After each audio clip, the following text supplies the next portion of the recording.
Before we move to the terms of an algebraic expressions, first, you need to know the definition of algebraic expressions. Ano nga ba pag sinabi nating algebraic expression?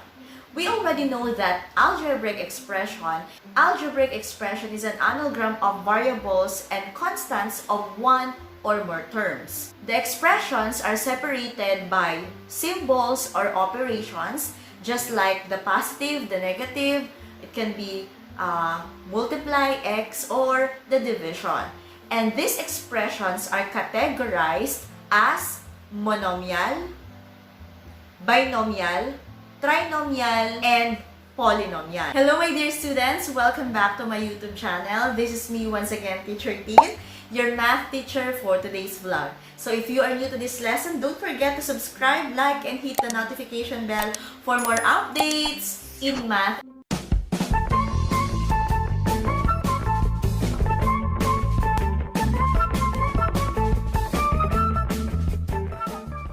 Hello my dear students! So ito na naman tayo, and for today we're going to discuss about algebraic expressions, the monomials, the binomials, the trinomials, and the polynomials. Ano nga ba ang meron sa mga to? Before we move any further, let us take a help of an example for better understanding of this algebraic expression. Here are some of the examples of algebraic expression. Like this, 7b plus 5m. What else?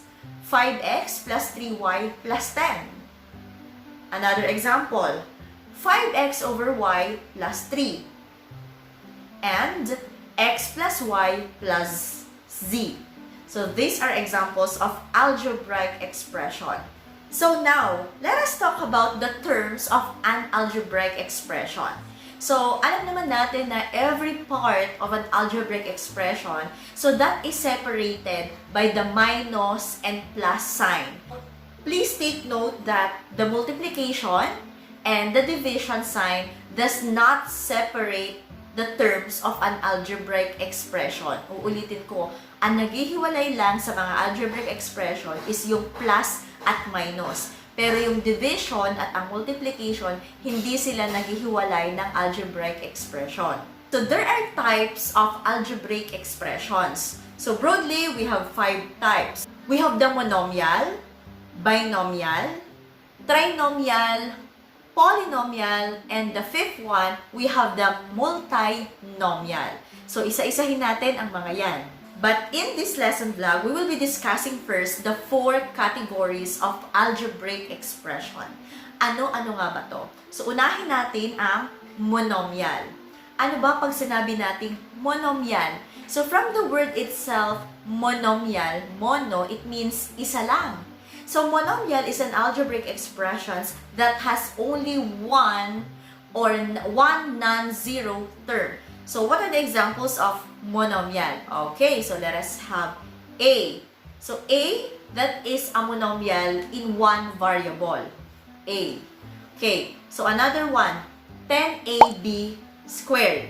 So, isa rin tong monomial. Bakit? Kasi, 10ab squared, so it is a monomial in two variables, which is nandyan yung A at saka yung B. So, yung mga letter na nakikita natin sa mga number, those are the variables. Okay, what else? 5n squared n. Okay, so that is also a monomial with two variables. Ano yung mga variables na meron dyan? Correct, the m and n. Another one, so we have negative 7pq. Okay, that is also one monomial in two variables of p and q. So what else? 5b cubed c. Okay, so it is a monomial with two variables na b at c. So uulitin ko, yung mga nakikita nyo dyan na mga letters dun sa numbers, yun po yung variables na tinatawag natin. For example, 2ab. So isang monomial lang yan. Kasi sila ay wala naman nagsiseparate sa kanila. Di ba ang sabi natin kanina, ang algebraic expression, sineseparate siya ng plus at minus. So since wala naman diyang plus at minus, it is just 1. So it is monomial. Another one, k2. Yan. So or k squared, so it is also a monomial. Wala namang plus or minus dyan. So it is a monomial of the variable k. Naintindihan? Okay, very good. Next, let us discuss binomial. by. Di ba pag sinabi nating by, so it means dalawa. So when we say binomial, a binomial is an algebraic expression that has two non-zero terms. So what are the examples of binomial? Okay, kagaya na lang nito. A squared plus 2b. So nakikita nyo na sineperate siya ng plus. So ibig sabihin, that a squared plus 2b, so it is a binomial of two variables. Ano yung dalawang variable dyan? A and b. Okay? So a squared plus 2b, that's binomial. Another example, 5x cubed minus 9y squared. Okay, nakita nyo, sineperate siya ng subtraction or yung minus. So, this example is a binomial in two variables of x and y. Another example, negative 11p minus q2. Again, may minus ulit, so nag-separate ulit, dalawa yan. Isang negative 11p, 1, and then q2, so second, so that is, kaya siya naging binomial. Another one, m plus n. Okay, nag-separate siya dun sa sa plus. So that is also a binomial. So m plus n is a binomial of the variables m and n. Okay? Nakita nyo na. So ulitin natin. Okay, ang monomial, tingnan yung pagkakaiba ng monomial ha. Monomial, okay, k2. So that's monomial. Pero pag naging binomial na siya, magiging binomial yan kung gagawin yung k squared plus 2l, kunwari. O, diba? Yun yung magiging binomial. Next, how about trinomial? Ano naman pag sinabi nating trinomial? Ang trinomial, it is an algebraic expression that has three non-zero terms. Sabihin, tatlo na. So, tatlong grupo na yan. So, So, ganun lang yung papalatandaan nyo dun eh. Parang group lang ba sila? So, kung dalawang group, binomial. Kung tatlong group sila, that is trinomial. So, example, x plus y plus z.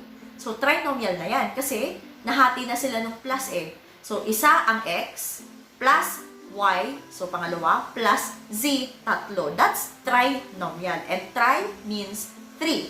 What an example? 2a squared plus 5a plus 7. Okay, that is a trinomial of what variable? Ano yung kadikit na variables nitong mga expression na ito? So, 2a squared. So, it is a trinomial of variables a. A lang. Kasi lahat naman A talaga sila. Pero at least, tatlo pa rin sila kasi sineperate sila ng plus. Another example, xy plus x plus 2y squared. O, tatlo ulit yan. Ano yung tatlong yun? xy, okay, x, and 2y squared. Di ba kanina, sabi, okay, example, xy plus x plus 2y squared. So, ito kasing x plus y, para siyang pinagmumultiply natin. So, di ba ang sabi natin kanina, ang algebraic expression ay pinaghihiwalay lang ng plus or it's either minus. Pero yan, hindi sila mapapaghiwalay. Kaya isang group lang yan. Kasi x, y, it means parang x times y yan. So, plus x minus 2y. So, again, ang algebraic expression, pinaghihiwalay lang sila, sineseparate lang sila ng minus at saka ng plus. Pero ang multiplication at division, hindi nila sineseparate ang algebraic expression.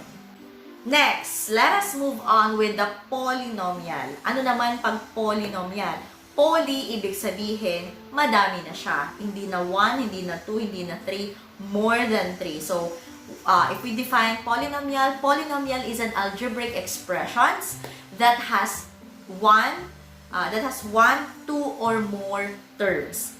Example of polynomial, 1 plus 2p plus 3p squared plus 4p cubed plus 5p4 plus 6p fifth plus 7p sixth. So that is the polynomial of 7 terms in one variable p. Okay, so now, let us discuss the label of an algebraic expression since we are talking about the different algebraic expression. So, let us have here an example. So, we have here 5x minus 3. So, ano ano bang itong 5x minus 3 na to? So, paano siya naging algebraic expression? So, yung mga terms na to, meron tayong labela natin to ha. So, 5x minus 3. So, these are the, what we call, term. Okay? So, this is the term for our algebraic expression. So, itong 5, okay, so this is what we know as the coefficient. Okay, so this is the coefficient. And this x, so yung letter, so yan po ang ating variable. Yung kanina pa natin iniimik na variable of ganyan, variable of ganito. So that is the variable. Pwede bang mabago ang variable? Yes, it can be x, y, z, a, b, c, k, l, m, n. Bahala yan. Ano, basta yung letter, that's the variable. Ano naman po yung number 3 dito? So yung number 3, this is the constant. So pwede ba yung magbago? Syempre naman. So, pwede siya maging 3, 4, 5, depende. Okay? So, pwede pang mas larger dyan. So, lahat ng yan, pwedeng mabago. Kasi, ito naman yung example lang ng algebraic expression. 5x3, 2x plus y, 3x plus 5a, mga ganyan. So, that is the algebraic expression. So, that's the end of our lesson vlog about introduction about the algebraic expression. So, in our next vlog sa part 2, so, mag-try naman tayong mag-solve ng problem using algebraic expression. So, when it comes to binomial, trinomial, polynomial, monomial. See you and have a good day. So, if you're new to this channel, don't forget to subscribe, like, and hit the notification bell for more updates in math and science. So, this is me once again, Teacher Tin. See you later!